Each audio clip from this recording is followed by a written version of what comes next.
Oke ya, kita lanjutkan lagi ya. Ini yang video part 6 ya, bagian yang ke-6. Jadi strategi arbitrasenya itu adalah membeli opsi dan short opsi put dan saham. Gitu ya. Membeli opsi call maksudnya ya, yang di portofolio. Kemudian nanti menghasilkan arus uang positif sebesar 30,25 dolar. Maksudnya arus uang positif itu nanti dihasilkan dari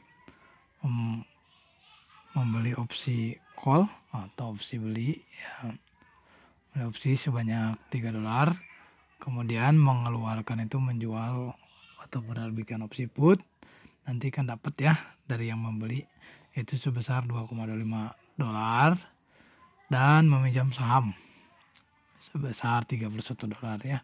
Ingat ya, dia ini tidak memiliki istilahnya sahamnya, atau bisa dikatakan tidak memiliki modal lah gitu ya. Cuman bermain aja di kondisi kalau food and convertinya tidak terpenuhi. Oke ya, kita hitung-hitung karena dia membeli berarti kan mengeluarkan ya 3 dolar jadi minus.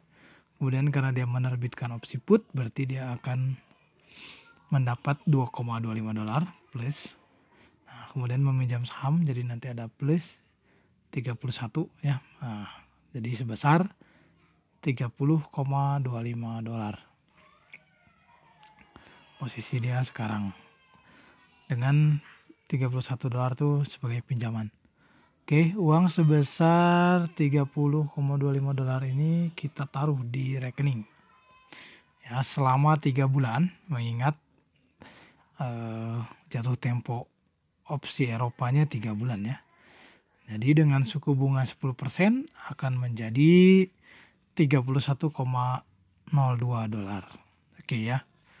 Nah, dengan seperti ini aja sebenarnya dia ketika dibalikan ke sini ya, dengan seperti ini aja udah kelihatan ya. Dia udah untung nih 0,2 dolar ya. Gitu, karena dia pinjam kan 31 dolar, sedangkan ini udah lebih dari 31 dolar. Oke.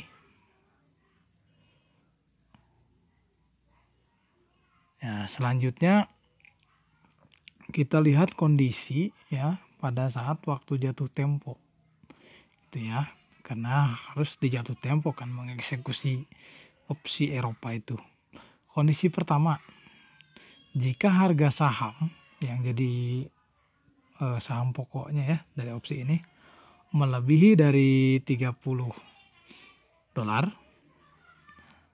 maka opsi call-nya yang akan dijalankan. Tadi kan membeli opsi call ya, 3 dolar itu.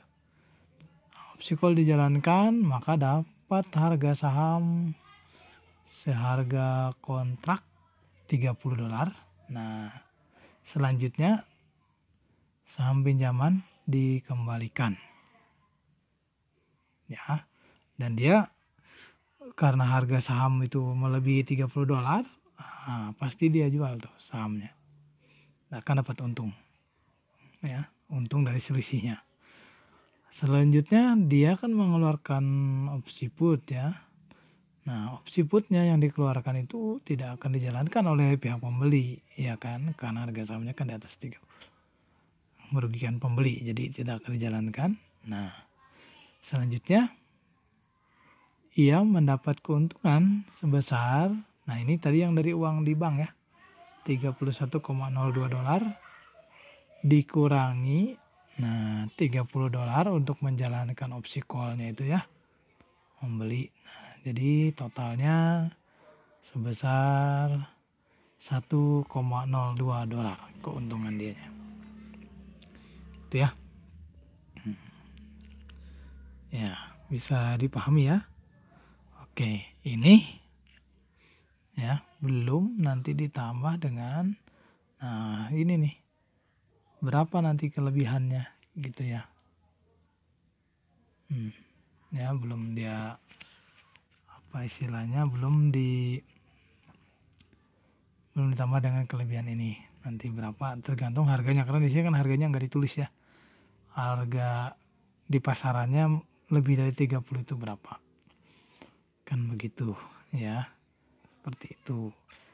Nah ini strategi yang dijalankan ya, jadi istilahnya tanpa modal punya keuntungan sebesar 1,02 dolar.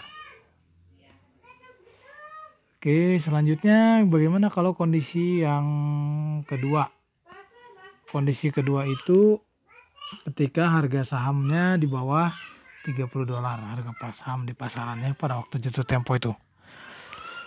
Nah, berarti opsi putnya akan dijalankan, ya kan? Dan opsi call-nya tidak dijalankan. Begitu ya.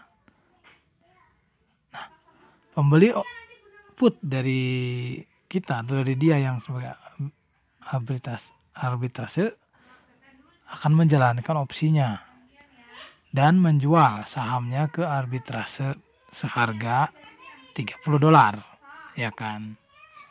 Nah, selanjutnya arbitrase mengembalikan saham pinjamannya ya, karena dia modalnya cuma meminjam saham. Nah, sehingga dia mendapatkan keuntungannya, mendapatkan keuntungan sebesar 31,02 dolar dikurangi dengan 30 dolar ya, karena membeli saham dari yang pembeli opsi putnya itu. Nah, jadi totalnya 1,02 dolar. Gitu ya. Nah, artinya apa? Artinya kalau tidak ada aturan ya yang put and call variety ini, orang bakalan bermain-main gitu ya di opsi ya, dengan kondisi apapun dia akan tetap memperoleh keuntungan gitu. Nah, dengan ilmu ini Anda ketika Anda tahu konsep put and call variety ini ya, nah ada celah keuntungan yang bisa diambil ya, maka Anda bisa bertindak sebagai arbitrase ya. Tapi ini kecil kemungkinannya karena sekarang sudah by system ya untuk penentuan harga dan sebagainya. Tapi kemungkinan masih ada ketika orang yang bermainnya adalah bukan lembaga gitu ya. Itu bukan ya misalkan individu.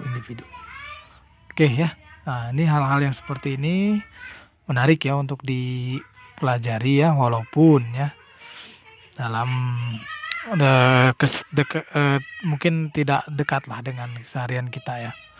Oke, seperti itu.